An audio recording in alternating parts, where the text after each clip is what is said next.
In this lecture, we'll be looking at the absolute value or the modulus function.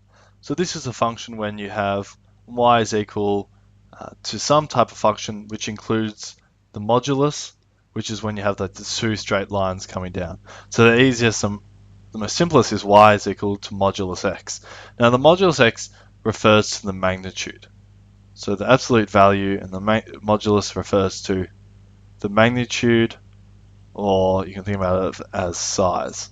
Now the important thing with this is that the sign does not matter. And that's what effectively these two straight lines give. It gives the size, the magnitude, or the value without the sign.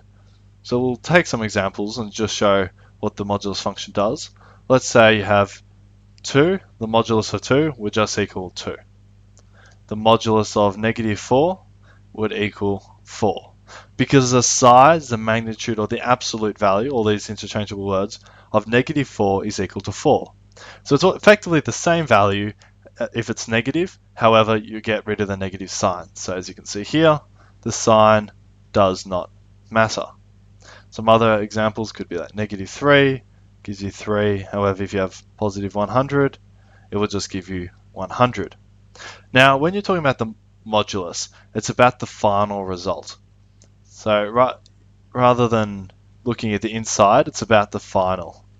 So final result. So what I mean by that is if you have, let's say, -1 plus 3 modulus. Well, that is equal to 2 modulus. So you do the calculation first, that is just equal to 2. Rather than thinking, oh, well, you need to change the sign of every part, so you go 1 plus 3 is equal to 4, that's not the case. So it's talking about the final result, not each individual term inside. So you can think about it like having a brackets. So everything inside the two lines has brackets, so in order of operations, you have to do those first. Now what does this look like graphically? So we'll take the simplest, so we'll take a line, so we'll take y is equal to x, so a simple straight line. So that looks like that. So this is y is equal to x and intercepts at 0, 0. So what happens now if we look for the modulus? So y is equal to modulus x. Well, when x is positive, then let's say like x is 2, then it'll just equal 2, 3 is just going to equal 3. So it's going to be the exact same. So that's when x is greater than 0. So the line is just going to go from here when x is positive all the way. So it's going to be the exact same line. Then when x is equal to 0, y is equal to 0 because the modulus of 0 is just equal to 0. So that point there is also included. So there, 0, 0. Now what happens when x is negative? So let's say x is -2. Now the modulus of -2 is equal to 2. So the size magnitude stays the same, but you can't have the negative y values. Rather, it's going to be the positive y values. So what this is going to do is going to change the direction of the graph rather than going down to the top. So the modulus function looks like this v here, where it's exactly the same, but you can imagine that each of them have been flipped over. So it's exact same value. If that was, let's say, -3, this value up here would be 3. However, the sign is now positive. So another example is y is equal to x squared minus 1. So what happens if we have to then graph y is equal to the modulus x squared minus 1? Now we're not going to look at y is equal to x squared or y is equal to -1, as I mentioned before, we have to look for the final sort of result. And the final result is graphed by this graph here. So that is y is equal to x squared minus 1. And you can see that down here would be 0, -1. These points here, 1, 0, and 0, 1.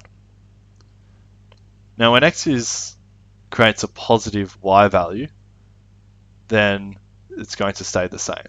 So whenever this value inside is positive, so that's a positive number, it's just going to be the exact same number.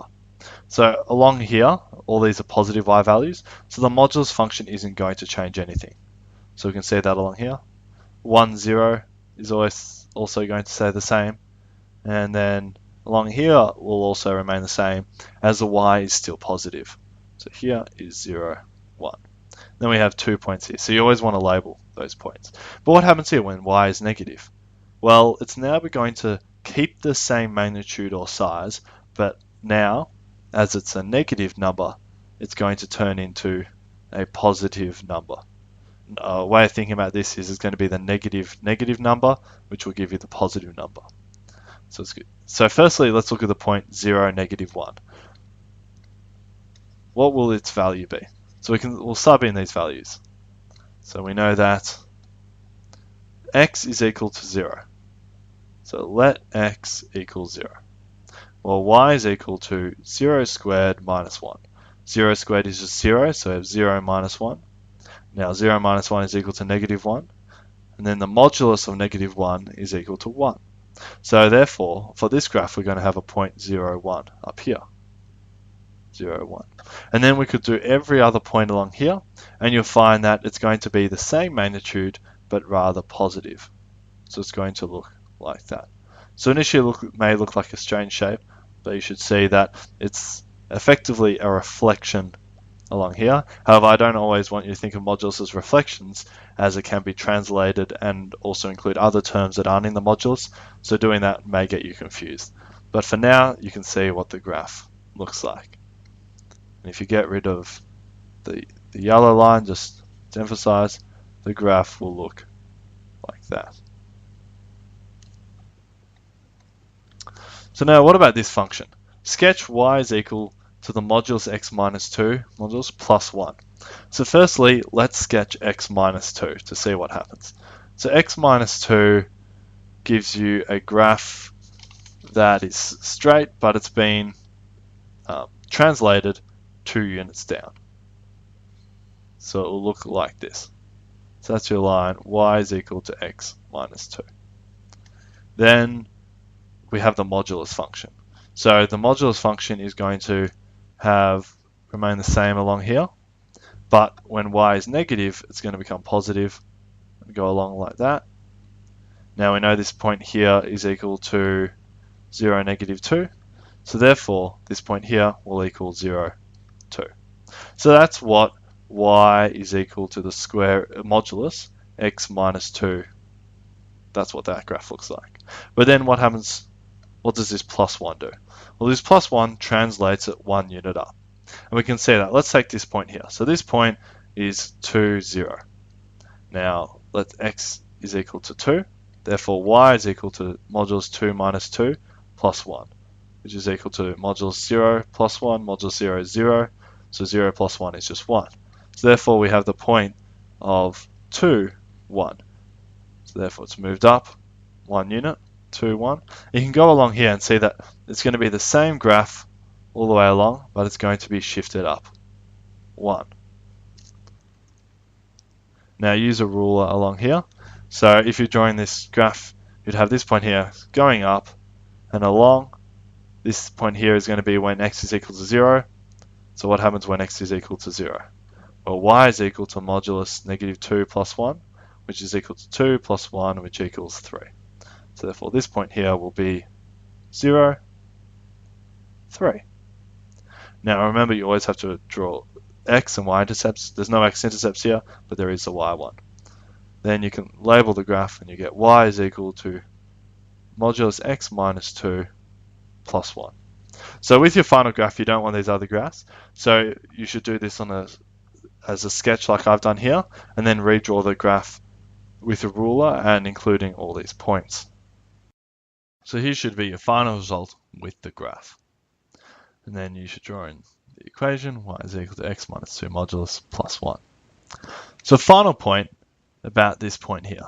So when the graph suddenly changes shape, changes directions. So this graph would have continued down, but rather the modulus function has changed it. So it changes direction or changes sign. And then this point here is called the sharp point, It's also called other names as well. However, the key feature of this is that there is no derivative at this point. So the derivative at this sort of modulus point or the sharp point is undefined. So if derivative is undefined. Now this may not make too much sense. However, it will be useful later, and we'll talk about it more when we look more at differentiation and integration. However, just keep that in mind that those sharp points are unique when you're looking at the derivative.